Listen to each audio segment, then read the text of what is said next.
নমস্কার বন্ধুরা, welcome to ইউনিকন। তো বন্ধুরা, এই ভিডিওতে আমরা কথা বলবো কলকাতা নাইট রাইডার্স নিয়ে। কলকাতা নাইট রাইডার্সের কোচিং স্টাফের পরিবর্তন, নতুন মেন্টর বা হেড কোচ নিয়ে অনেক রিউমোর বেরোচ্ছে। সেগুলো হলে কি হতে পারে, ভালো হবে কি খারাপ হবে, অভিষেক নায়ার কি কেকেআরের হেড কোচ হতে চলেছে, সেই সব নিয়ে আমরা কথাবার্তা বলবো। ইন্টারেস্টিং ভিডিও হবে, লাস্ট অব্দি দেখতে থাকো। আমাদের চ্যানেলে প্রথমবার এলে আমাদের চ্যানেলটিকে সাবস্ক্রাইব করে তার পাশের বেল আইকনটাকে অন করে দিও। তো কলকাতা নাইট রাইডার্স নিয়ে যে আপডেটগুলো বেরিয়ে আসছে তার মধ্যে সর্বপ্রথম আপডেটটা হচ্ছে চন্দ্রকান্ত পণ্ডিতের সঙ্গে কলকাতা নাইট রাইডার্সের কিন্তু সম্পর্ক আর একটা ম্যাচের আছে। ওই একটা ম্যাচের পর চন্দ্রকান্ত পণ্ডিতের সঙ্গে কিন্তু কলকাতা নাইট রাইডার্সের সম্পর্ক ছিন্ন হচ্ছে। তো এই আইপিএল জয়ী কোচকে কেকেআর কিন্তু ছেড়ে দেবে, সেটাই খবর। এবার আইপিএল জয়ী বললাম বলে অনেকে হয়তো শুনে হাসতেও পারো, কারণ আমরা জানি যে কোচ হিসেবে চন্দ্রকান্ত পণ্ডিত থাকলেও লাস্ট ইয়ার কেকেআর যে আইপিএল জিতেছিল, সেই আইপিএল জয়ের পেছনে সব থেকে বড় ভূমিকা গৌতম গম্ভীরের ছিল। বাকি 2023 এবং 2025 আমার মনে হয় যে চন্দ্রকান্ত পণ্ডিত এই টিমটাকে সামনে থেকে চালিয়েছে, যেটার রেজাল্ট কিন্তু অতটা ভালো কিছু হয়নি, সেটা আমরা দেখতেই পাচ্ছি। এবং রীতিমতো স্ট্র্যাটেজিক্যালি অনেক বিষয় নিয়ে প্রশ্ন উঠেছে, বারবার আমরা আলোচনা করেইছি। দ্বিতীয় বিষয়টা হচ্ছে চন্দ্রকান্ত পণ্ডিতের সঙ্গে এমনি কলকাতা নাইট রাইডার্সের তোমার যে কন্ট্রাক্ট আছে সেটা এই মরসুমের পর শেষ হয়ে যাচ্ছে, ফলে তাকে ছেড়ে দেওয়া নিয়েও কোনো সমস্যা নেই। কন্ট্রাক্ট শেষ না হলেও ছেড়ে দেওয়া উচিত ছিল। তার সঙ্গে ডোয়েন ব্রাভো, তাকেও কিন্তু অনেক সমর্থক আর দেখতে চায় না, এবং আমরাও আলোচনা করেছি বারবার ব্রাভো কি করছে সেই নিয়ে। সেখানে কি ব্রাভোকেও কেকেআরের ছেড়ে দেওয়া উচিত? দেখো, ব্রাভোর সঙ্গেও 3 বছরের যা চুক্তি আছে শুনছে, সেখানে 1 বছরই হয়েছে, 2 বছর এখনো পড়ে আছে। কিন্তু ব্যাপারটা হচ্ছে যে ডোয়েন ব্রাভোকে নিয়ে বলতে গেলে আমার পার্সোনালি মনে হয় যে ডোয়েন ব্রাভোর হয়তো এই বছর দল চালানোর পেছনে অতটাও ভূমিকা ছিল না যতটা চন্দ্রকান্ত পণ্ডিতের ছিল।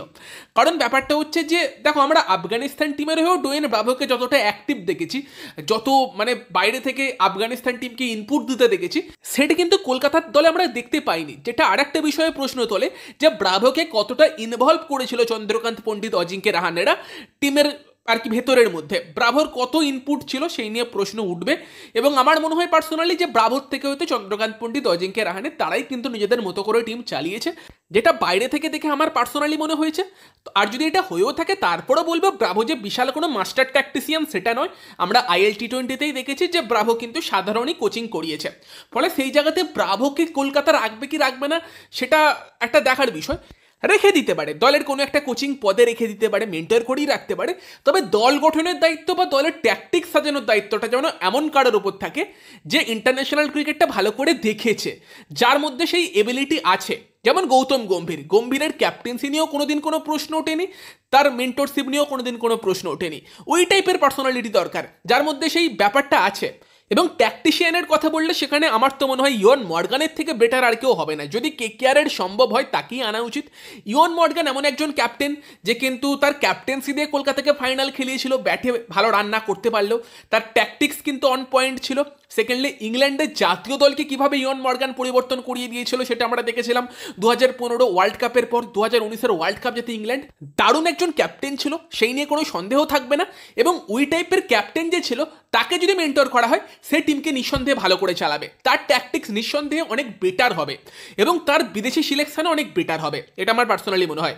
এবং ইয়ন মর্গান সেক্ষেত্রে আই থিঙ্ক কেকেআরের প্রথম পছন্দ হওয়া উচিত, নিঃসন্দেহে, সেই ব্যাপারে কোনো সন্দেহ নেই। আর শাহরুখ খান যদি সত্যি সিরিয়াস হয়, তাকে কিন্তু দায়িত্ব নিয়ে ইয়ন মর্গানের সঙ্গে কথা বলতে হবে। ভালো করে কথা বললে, ভালো অফার করলে কেন ইয়ন মর্গান আসবে না? ইয়ন মর্গান তো বারবার তোমার কেকেআরকে ভালোবাসে, সেটা বারবারই বলেছে। এবং সেখানে ভেঙ্কি মাহেশ্বরের ওপর দায়িত্ব ছেড়ে দিলে সে কিন্তু ওই টাইপের পার্সোনালিটি আনতে চাইবে না। সে এমন কাউকে আনতে চাইবে যেন ভেঙ্কি মাহেশ্বরেরও একটা টিমের ওপর কন্ট্রোল থাকে, যেটা আমরা 2022-এ দেখেছি, 23-এ দেখেছি, 25-এ দেখেছি।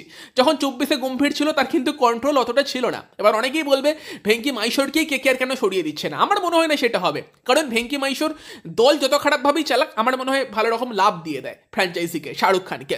মানে কে আছে ওরকম? রাসেলের মতো প্লেয়ার, নারায়ণের মতো প্লেয়ার, রিঙ্কুর মতো প্লেয়ার, তাদেরকে 18 কোটি স্লটে, 14 কোটি স্লটে রিটেন করেছে, টাকা দিচ্ছে 12 কোটি 13 কোটি, ওখানেই তো 15 কোটি টাকা বাঁচিয়ে দিয়েছে ফ্র্যাঞ্চাইজির। তো সেখানে লাভ ভেঙ্কি মাহেশ্বর ভালো রকম দিয়ে দেয়, ফলে তাকে হয়তো সরাবে না। কিন্তু ভেঙ্কি সিইও থাকুক, যেন ক্রিকেটের সিদ্ধান্তটা নেওয়ার মতো একজন পার্সোনালিটি থাকে, সেরকম কাউকে নিয়ে আসুক। এবং সেখানে মর্গানের থেকে বেটার অপশন আমি দেখতে পাচ্ছি না। তবে যদি মর্গান নাও হয়, অ্যারন ফিঞ্চের মতো কাউকে নিয়ে এলো, সেও যে বেটার ট্যাকটিক্স বানাতে পারবে, সেটা যখন কলকাতা টিমকে নিয়ে এসে আলোচনা করছিল তখনই আমরা বুঝতে পেরেছিলাম। বা মাইক হেসনের মতো একজন আছে, যেও কিন্তু ভালো ট্যাকটিশিয়ান, তবে তাকে তোমার পাকিস্তান ক্রিকেট বোর্ড এখন অ্যাপয়েন্ট করেছে, তবে পাকিস্তান অ্যাপয়েন্ট করেছে তো 4-5 মাসের মধ্যে আবার সরিয়েও দেবে, ফলে সে হয়তো অ্যাভেলেবেল থাকতেও পারে। তো ওই টাইপের পার্সোনালিটি দরকার যারা কিন্তু বর্তমান মডার্ন টি-20তে কোন প্লেয়াররা শ্যুট করবে, কোন প্লেয়ারকে কি রোল দিলে বেটার হবে সেটা ভালো বুঝবে, এবং ক্যাপ্টেনও সেরকম দরকার যে কিন্তু মডার্ন টি-20র সঙ্গে দলকে চালাতে পারবে। ইভেন তুমি যদি কুমার সঙ্গকারের কথাও বলো, সেও কিন্তু রাজস্থান রয়্যালসের হয়ে ভালো টিম বানাতো। হয়তো রাজস্থান সেইভাবে ট্রফি জেতেনি, বাট সঙ্গকারের আন্ডারে রাজস্থান কিন্তু ভালো ক্রিকেট খেলেছে, দ্রাবিড়ের আন্ডারে যেরকম খেলছে তার থেকে তো বেটার খেলেছে। অনিল কুম্বলে সেও হয়তো অতটা আইপিএলে সাফল্য পায়নি, বাট তার যেরকম অ্যানালিসিস শুনছিলাম সেটাও কিন্তু খারাপ নয়। এই অপশানগুলো আছে। তবে ইয়ন মর্গ্যান আমার প্রথম পছন্দ। এবার আর একটা আপডেট আসছে যে অভিষেক নায়ার কিন্তু দলের হেড কোচ হতে পারে, এবং সেই জন্যই তাকে আর কি সিজনের মাঝপথে আনা হয়েছিল। আর একজন অ্যাসিস্ট্যান্ট কোচ হিসেবে না, কেকেআর ম্যাচিওর ফ্র্যাঞ্চাইজি হিসেবে তাদের কোচকে সিজনের মাঝপথে ছাঁটাই করতে চায়নি, বাট অভিষেক নায়ারকে কিন্তু পরের বছর হেড কোচ করা হতে পারে বলেও খবর আসছে। এবার আমি জানি না এটা কত ভালো মুভ হবে। অভিষেক নায়ার নিঃসন্দেহে কলকাতা নাইট রাইডার্স দলের সঙ্গে দারুণ কাজ করেছে, বেশ কিছু প্লেয়ারকে তৈরি করেছে, তবে অ্যাজ এ হেড কোচ তার দায়িত্বটা কিন্তু অনেক বেড়ে যাবে। অভিষেক নায়ারকে যে দায়িত্বে এখন আছে সেটাতে রাখাই বেস্ট হবে, যেখানে সে পার্টিকুলার কিছু প্লেয়ারের সঙ্গে কাজ করে তাদের টেকনিক্যাল দিকটা ঠিক করতে পারবে, সেটা হয়তো বেটার রোল। অ্যাজ এ ট্যাকটিসিয়ান তার মধ্যে কি কঠিন সিদ্ধান্ত নেওয়ার ক্ষমতা আছে সেই নিয়ে প্রশ্ন থাকবে। যেই ভেঙ্কটেশ আয়ার 2024 যখন আইপিএল চ্যাম্পিয়ন হয়েছিল কেকেআর, তখন ডাইরেক্টলি অভিষেক নায়ারকে ক্রেডিট দিয়েছিল যে এই মানুষটার জন্য আমাদের টিম এত ভালো খেলেছে। সেই ভেঙ্কটেশ আয়ার কি 24 কোটিতে যে রিটার্ন হয়ে বসে আছে তাকে কি রিলিজ করার মতো সিদ্ধান্ত অভিষেক নায়ার নিতে পারবে? প্রশ্ন আছে। এবং অভিষেক নায়ারকে সিপিএলে কিন্তু কেকেআর হেড কোচ বানিয়েছিল, এবং ওই মরশুমটা ক্যারিবিয়ান প্রিমিয়ার লিগে ত্রিনিবাগো নাইট রাইডার্সের ইতিহাসের সব থেকে খারাপ মরশুম গিয়েছিল, কোয়ালিফাই তো করতে পারেইনি, লাস্টে শেষ করেছিল। ফলে কিন্তু অভিষেক নায়ারের অ্যাজ এ হেড কোচ যে খুব ভালো রেকর্ড আছে সেরকমটাও না। তবে যদি অভিষেক নায়ারকে হেড কোচ করেও দলের মেন সিদ্ধান্তটা যেন ওই টাইপের একজন কাউকে নিয়ে আসে, ইয়ন মর্গ্যান টাইপের, যে যেন নিতে পারে, সেই দিকটা দেখতে হবে। কারণ লবি যদি টিমের মধ্যে তৈরি হয়ে যায় না, সেখানে কিন্তু টিমের ভালো হওয়ার সম্ভাবনা কম থাকে, এবং সেখানে কোন জিনিসটা কোন প্লেয়ারটা টিমের জন্য শ্যুট করবে, কোন কম্বিনেশন শ্যুট করবে, সেটা দেখাটা বেশি ইম্পর্টেন্ট হয়। এবং সেখানে যে ইন্টারন্যাশনাল ক্রিকেটের যার জ্ঞান আছে, যে বিদেশি প্লেয়ারদের ভালো করে চেনে, সেই টাইপের কাউকে নিয়ে এলে সব থেকে বেস্ট হবে। এবং ইয়ন মর্গ্যানের নাম শোনা যাচ্ছে যে মর্গ্যান মেন্টর হিসেবে আসতে পারে, সব থেকে বেস্ট অপশান কিন্তু ওটাই হতে পারে। তুমি ব্রাভোকে রাখো, ব্রাভোকে মেন্টর করে রাখো, বা অভিষেক নায়ারকে হেড কোচ করো, যাই করো না কেন, মর্গ্যানের মতো কাউকে একটা নিয়ে এসে তাকে একটা গুরুত্বপূর্ণ রোল দাও। যদি ব্রাভো মেন্টর থাকে, মর্গ্যানকে হেড কোচ করো, Abhishek Nayar as a assistant coach থাকুক। আর যদি অভিষেক নায়ারকে হেড কোচ করে, তাহলে মর্গ্যানকে নিয়ে এসে তাকে মেন্টর করে দাও, টিমের যেন মেন দায়িত্বগুলো সে সামলায়। সেটা যদি কেকেআর করতে পারে, তাহলেই কিন্তু কলকাতা নাইট রাইডার্সের জন্য ভালো হবে। অকশানে প্রথমত ভালো টিম বানাতে হবে। এবছরের টিমটাও যে অ্যাকচুয়ালি খারাপ ছিল সেরকমটা না। অনেকে বলতেই পারে যে বোলার্সরা মাঝে মধ্যে খুব মার খেয়েছে, তবে ব্যাপার হচ্ছে তোমার ইডেনের মতো পিচে বোলার্সরা মার খাবেও। তুমি যদি কলকাতা নাইট রাইডার্সের বোলার্সদের দেখো, বরুণ চক্রবর্তী, হর্ষিত রানা, সুনীল নারায়ণ, তোমার তার সঙ্গে বৈভব আরোরা, প্রত্যেকে কিন্তু উইকেটও প্রচুর নিয়েছে, কিন্তু তারপরও কেকেআর কোয়ালিফাই করতে পারেনি, কারণ ব্যাটসম্যানদের ব্যর্থতা এবং তার সঙ্গে কোচিং স্টাফেদেরও সেটা ব্যর্থতা। মানে কুইন্টন ডিকককে যে কেকেআর যে রোলটা দিয়েছিল, সেটা যেমন ডিককের জন্য আদর্শ রোলই ছিল না। কলকাতার জন্য এই বছর ওপেনিং পার্টনারশিপ একটাও ভালো হয়নি। তবে যদি কলকাতা সেটা বুঝে মিডিলে অজিঙ্ক্য রাহানে আর কুইন্টন ডিকককে অ্যাজ এ ওপেনার খেলাতো, এবং ডিকককে যে বলেছিল তুমি শুধু ব্লাইন্ড স্লক করে যাও, গিয়ে মারতেই থাকো, সেটা না বলে বলতো তুমি তোমার মতো ন্যাচারাল গেমটা খেলো, এবং রাহানে আর কুইন্টন ডিকক কিন্তু দেখতে পেতে যে কেকেআরকে হয়তো 70-75 রান পাওয়ার প্লেতে কোনো উইকেট না হারিয়ে দিচ্ছে, এরকমও একটা দুটো ম্যাচে হতো।